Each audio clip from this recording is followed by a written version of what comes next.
You might think that engaging with the topic of death sounds a little morbid. That's normal because our society has conditioned us to feel this way.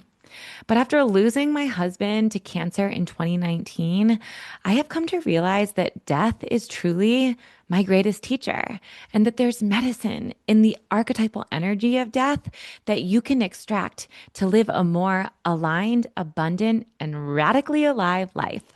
You can use your mortality as a mirror to reflect back what actually matters and as motivation to start living your best life right now.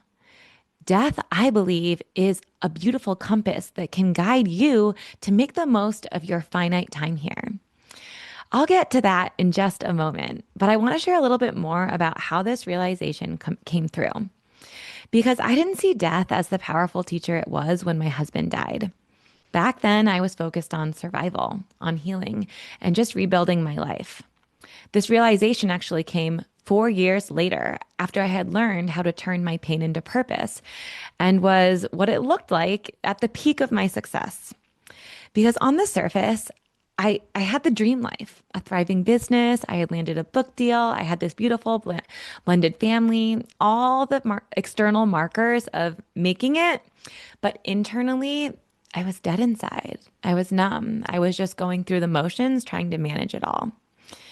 Then, one morning while I was walking my dog Miley, a memory stopped me in my tracks. Ian, my late husband, was sitting there on our back porch just months before he died, cancer eating away at his body, a shell of the man I married. And his eyes were closed. He was savoring this popsicle.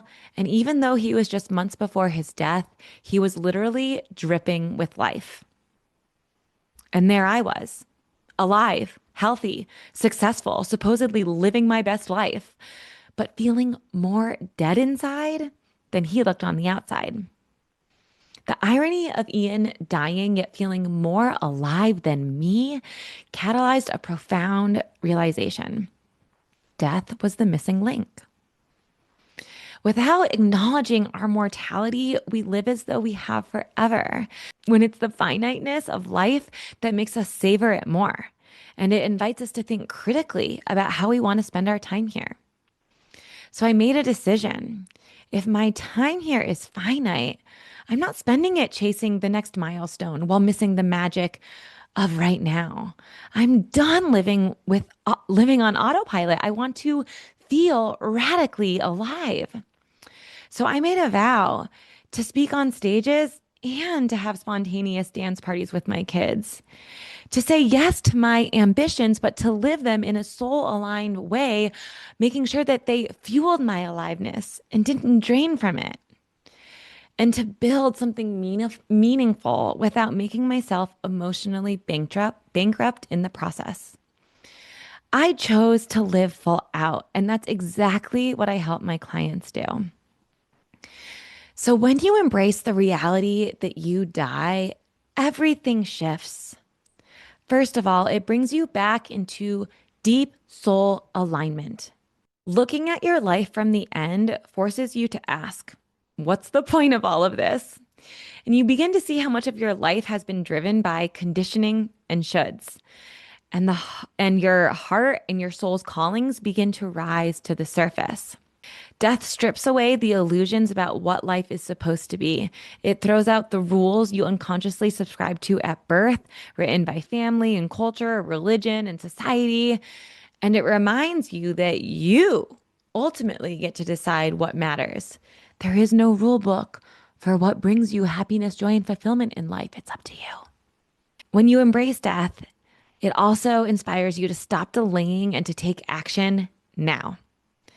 You can use your mortality not as a threat, but as fuel.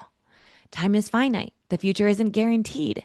So you quit procrastinating and you snap into action right now. You stop waiting for the right time to have the conversation, to take the trip, or to tell someone you love them. Every day becomes a beautiful gift, not something you take for granted.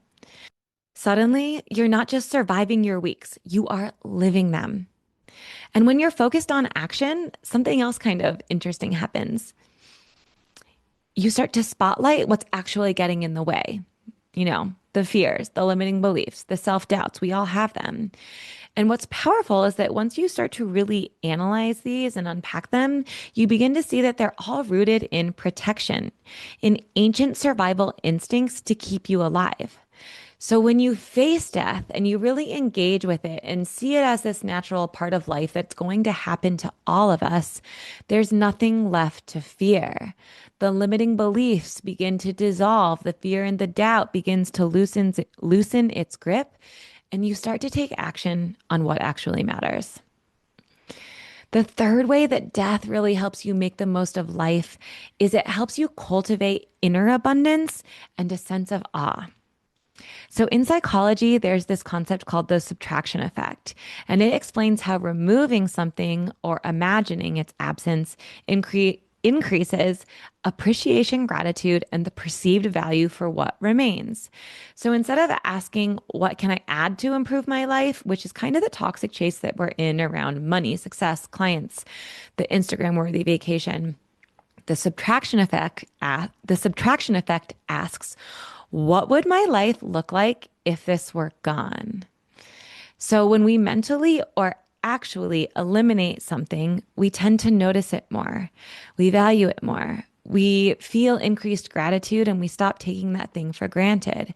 So, an example, like after watching my husband Ian lose control over his body to get out of bed and to play with our kids, I began to appreciate my healthy body more. So the same thing happens when we realize that our time here will one day end. We begin to savor it more. We begin to feel more grateful for it. We begin to take our heartbeat and our breath in the sunrise less for granted. And you then begin to source abundance from the inside. You begin to see that it's not out there and all the things that society has brainwashed us to believe it's in. You realize that safety and joy and the freedom you've been seeking through more money, more clients, more impact, more toys, it exists right here in the sunrise, in your morning coffee, or in a snuggle with your kid. You release the hustle to feel enough and anchor into gratitude, presence, and aliveness right here. So, the last way that I believe death can really be a powerful tool in helping us make the most of life is through the art of alchemy. Death teaches us the art of alchemy because when something dies, it doesn't just go away, it transmutes. In ancient alchemy, base metals like lead were transformed into gold through fire and pressure. The same way life's challenges can transform you into your most radiant, evolved, highest self. In the great game of life, I like to think of alchemy as the defensive strategy. It's about being in co-creation with life and flowing with it and dancing with it instead of fighting it and resisting it when something doesn't go the way that you want it to. Because life is going to throw us curveballs, glitches, and unexpected plot twists. Partners will leave you, dreams will be crushed, and loved ones will die. It's a part of life. But when you embrace the wisdom of death, the release and the letting go, the transmutation and the alchemy, the magic, there's always new life, rebirth, and possibilities that you never could have imagined before that exist on the other side. This medicine is the ultimate superpower, learning how to adapt, accept, and alchemize challenges into gold. And death shows us the way. So here's my invitation to you. Don't wait for a tragedy to wake you up. Don't wait until you're lying on your deathbed to realize what mattered. Start right now. Ask yourself, if I had only 1 year to live, what would I change? What would I let go of? And what would I finally act on right now? Not someday, today. Because the truth is, you don't know how much time you have. None of us do. But what you do have is this moment. You have right now. The only certainty is right now. And you have choice, which is freedom, which is power. You can choose aliveness or go back to autopilot. You can choose meaning or go back to mediocrity. You can choose you, your truth, your soul alignment over what society, religion, our parents, and the greater culture tells us to do with our lives. Death isn't the enemy, death is the greatest teacher. And when you let it guide you, life becomes less about surviving and checking boxes and just making it to the end.